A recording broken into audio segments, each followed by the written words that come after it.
Hello students, मैं आप लोगों को इस वीडियो में रसायन सब्जेक्ट के कुछ महत्वपूर्ण प्रश्न बताने वाला हूं। इनको कम से कम एक नज़र देख लेना। यहाँ पे मैं सिर्फ प्रश्न बताने वाला हूं, उत्तर आप लोग को ढूंढ लेना। ठीक है, देखो प्रश्न क्या है, प्रार्थना दाब क्या है, इसकी सहायता से किसी अवाष्पशील विलेय का अणुभार किस प्रकार ज्ञात करते हैं। ठीक है, ये प्रश्न देखना है आपको। इसके बाद मैं आपको दिखाता हूँ लगातार। सबका उत्तर मेरे पास है लेकिन मैं आपको नहीं दे रहा हूँ, आप लोगों को खुद ढूंढना है और ढूंढ के पढ़ना है। ठीक है, यहाँ पे आप देख सकते हो। उसके बाद है प्रथम कोटि एवं द्वितीय कोटि की अभिक्रियाओं के लिए दर स्थिरांक की इकाई प्राप्त कीजिए कह रहा है, इसको आपको देख लेना है। ठीक है, आगे देखते हैं हम।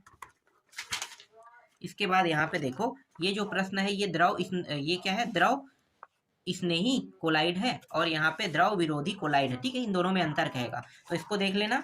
ठीक है, इसके बाद देखो ये प्रश्न है, तांबे के निष्कर्षण में प्रयुक्त भर्जन की प्रक्रिया को सचित्र समझाइए कह रहा है। ये प्रश्न आपको देख लेना, ये कुछ इस प्रकार से चित्र रहेगा। ठीक है, ये मिल जाएगा आपको। ठीक है, आगे देखते हैं। इसके बाद देखो ये प्रश्न है, ये प्रश्न इंपॉर्टेंट है। सल्फ्यूरिक अम्ल निर्माण की संपर्क विधि का वर्णन निम्न बिंदुओं के आधार पर कीजिए। तो यहाँ पे सिद्धांत रासायनिक से कोई दो उपयोग कह रहा है, इसको देख लेना है। ठीक है, आगे देखते हैं 16वां प्रश्न। देखो 16वां प्रश्न ये रहा, फास्फोरस के ऑक्सी अम्लों के नाम सूत्र और संरचना सूत्र लिखिए कह रहा है, इसको आपको देख लेना है। और 17वां प्रश्न देखो, IUPAC नाम बताना है। तो ठीक है, ये 3 तक के है और इनका देख लेना है आपको। ठीक है, बाद में अगर आप कहोगे उत्तर भी चाहिए तो मैं आपको उत्तर बता दूंगा, लेकिन अभी मैं सिर्फ आपको प्रश्न बता रहा हूँ क्योंकि अभी आपके पास समय है, आप लोग इन प्रश्नों को तैयार कर सकते हो। इसके अलावा आपको और प्रश्न देखना है, और वो जो है ना, आपके पास परीक्षा बोध होगा या परीक्षा सार होगा, उसके पीछे में देखना 3 जो है ना पीछे साल आए हुए प्रश्नों की सूची है, उसमें उनको भी आपको पढ़ना है। ठीक है, उसमें जितने प्रश्न हैं और यहाँ से कुछ प्रश्न जो है उसमें आपको देखने को मिलेगा, और वहाँ के कुछ प्रश्न इसमें भी देखने को मिलेगा। ठीक है, 18वां देखो, SN का वर्ग है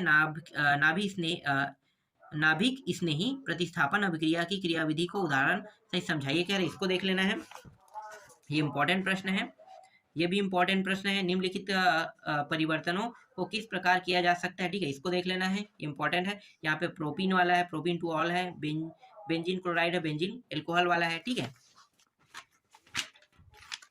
और इसी तरह से यहाँ पे देखो 20वां प्रश्न,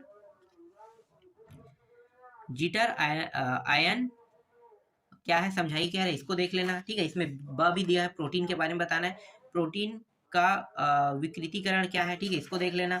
फिर यहाँ पे 21वां प्रश्न देखो, बहुलक के आधार पर बहुलकों का वर्गीकरण कीजिए कह रहे हैं, ये प्रश्न इंपॉर्टेंट है। और ये 22वां प्रश्न देखो, संक्षिप्त में टिप्पणी लिखिए कह रहे हैं, तो पूर्तिरोधी और रोगाणुनाशी जो दिया है ना, ये इंपॉर्टेंट है। ठीक है, आगे देखते हैं और कौन सा प्रश्न है। हाँ, और है हमारे पास, देखो क्रिस्टल जालक और एकल कोष्ठिका में अंतर कहेगा। ठीक है, ये इंपॉर्टेंट है। इसके अलावा अथवा में देखो, ये चतुष्फलकीय रिरिक्त एवं अष्टफलकीय रिरिक्त में विभेद कीजिए कह रहे, ये इंपॉर्टेंट है। ठीक है, और दिखाते हैं हम आपको इंपॉर्टेंट क्वेश्चन, इंपॉर्टेंट जितने भी प्रश्न है ना सबको देखो। यहाँ पे एक प्रश्न आ रहा है, राउल का नियम क्या है, इसकी सहायता से अवाष्पशील विलेय का आणविक द्रव्यमान किस प्रकार निर्धारित किया जाता है, ये इंपॉर्टेंट है। ठीक है, और देखो यहाँ पे अभिक्रिया की दर और दर स्थिरांक में अंतर कहेगा, मतलब अंतर वाला जो प्रश्न आपको 12वां नंबर में देखने को मिलेगा ही मिलेगा। ठीक है, इसके बाद देखो 13वां नंबर के जो प्रश्न है उसमें स्कंद है, रक्षी कोलाइडी है, ये प्रश्न आपको देखने को मिल सकता है एग्जाम में। ठीक, और ये 14वां प्रश्न भी इंपॉर्टेंट है। यहाँ पे अ जो दिया है वो दिया है, एल्यूमिनियम के धातु कर्म में क्रोलाइट की क्या भूमिका है, और यहाँ पे ब जो है, ये कॉपर के धातु कर्म में सिलिका की भूमिका समझाई गई, ये इंपॉर्टेंट है। इसके बाद 15वां प्रश्न देखो, 15वां प्रश्न ये रहा, क्लोरीन द्वारा फूलों का विरंजक स्थायी होता है जबकि SO2 द्वारा अस्थायी होता है, कारण समझाई क्या है, ये इंपॉर्टेंट है। ठीक है, 16वां प्रश्न देखो, 16वां प्रश्न क्या दिया है भाई, 16वां प्रश्न में HNO3 के निर्माण की ओस्टवाल्ड विधि का वर्णन निम्न बिंदुओं के आधार पर कीजिए। यहाँ पे 2 है, अब दोनों को बताना है, सिद्धांत और रसायनिक सूत्र, और कोई 2 उपयोग भी बताना है। ठीक है, चलो आगे देखें, सिर्फ प्रश्न बता रहा हूँ फटाफट।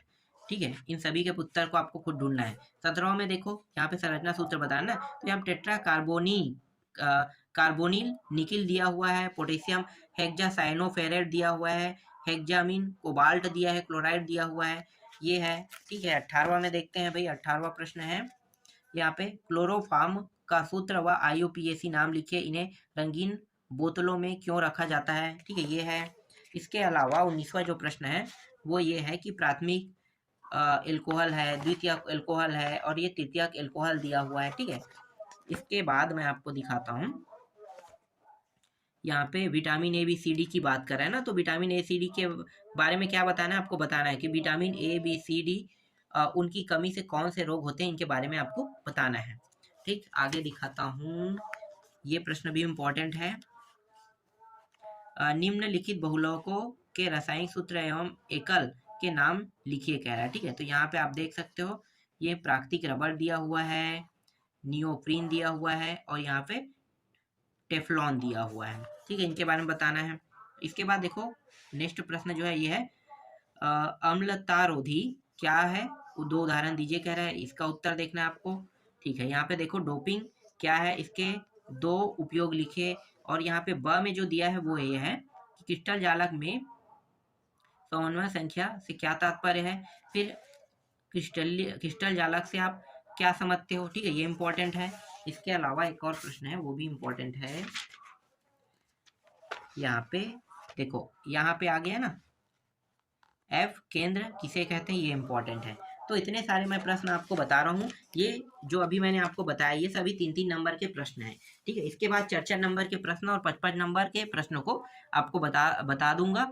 और मैं आपको दोबारा बोल रहा हूँ कि आपको ना जो पीछे में प्रश्न दिखाई देगा, किसके पीछे में, परीक्षा बोध या परीक्षा सार के पीछे में, उन सारे प्रश्नों को आपको पढ़ना है। वो इसके पिछले साल और पिछले साल में आए हुए प्रश्नों की सूची है, तो वहां से भी बहुत सारे प्रश्न आएंगे, तो इसलिए उनको भी आपको पढ़ना है।